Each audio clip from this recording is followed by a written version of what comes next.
Hi, my name is Tim Gray, and I'm the Regional Executive for Vistage Worldwide here in the South. And today I'm sitting here on the lovely University of Texas campus, experiencing actually a very mild summer day for Austin. I want to share with you today a story that really has helped us at Vistage shape our innovation and our strategy around an exciting new product. And there's some storylines behind this that I think are important for you to understand to really get the feel for why we went this direction. So I have a chair in Atlanta, and just to give you a little bit of backdrop, I have about 65 chairs that work in the South that basically have kind of a dotted line responsibility to me, and I'm responsible for them. So I have a chair in Atlanta named John, and several months back, I guess 9 months to 12 months back now, John and I were having a phone discussion, a typical monthly one-to-one phone discussion that we have. And I could tell John was not his usually chipper self. He's a really an upbeat guy. He's very optimistic. He always has a wonderful outlook on life, and he always looks at the glass half full.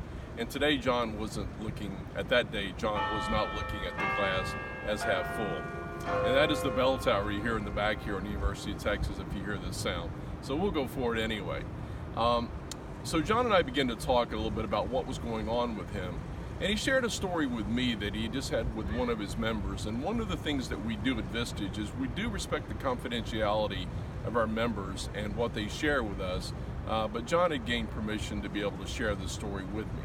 So we had recently in Atlanta, in the last few days, visited one of his members, Bob. And Bob was under quite a lot of distress during this meeting that he was having with my chair, John. And John began to probe into this meeting and find out what was going on with Bob. He knew there was something going on with him. He was very concerned and had a very worried look on his face and almost an angry look. So John began to ask him questions about what's happening here, what's happening at work, what's happening at home to cause you to seem really out of kilter today.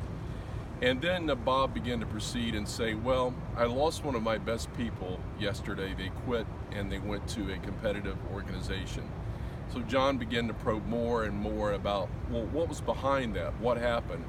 So Bob began to tell the story that of this associate who had been with him for about 10 years, had worked there as one of their best producers in their sales department, but Bob had recently made a change in the leadership there, in the sales leadership, and put a new person in.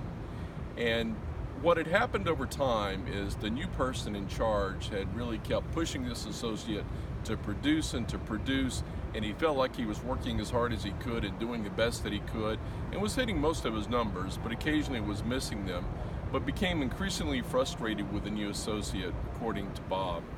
So Bob said, the next day or several days after this last event that happened, that kind of was the straw that broke the camel's back, the 10-year associate came in and laid his resignation on Bob's desk. And he said, Bob, I've been here for a while now, but we really need to change some things on how we lead people here, because I really don't feel like that I'm getting the proper guidance and leadership that I need. So Bob was distressed. He took the resignation, and then he began to think about the changes he needed to make in his organization. So John, my chair, finished up the session with Bob, and it wrapped up in a better manner than it began.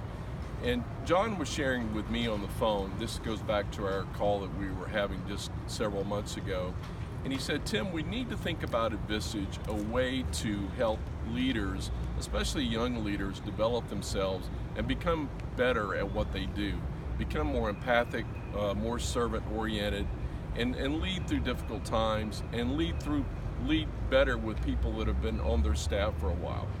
So as I went back to Vistage and I presented this idea that, hey, we need to come up with something that's going to help leaders, young leaders especially, be better leaders.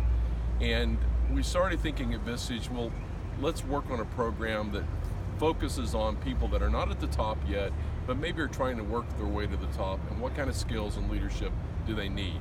So we began to talk about this, and then 3 months later, we started to pilot a program called Emerging Leaders. And this is where we are today. And I think the thing that I'm most proud of about Vistage and what they did here is that we answered a need in the market, and we think this is a broad need now that we've done more surveying and landscaping of the market, that we can really help young leaders be better at what they do, which speaks so well for our future and for what we can expect in the next 10 to 20 years. If we can help young people or high potential people be better leaders moving forward, it really bodes well for our business and our world. And we're very excited about that at Vistage. And thank you for sharing this time with me.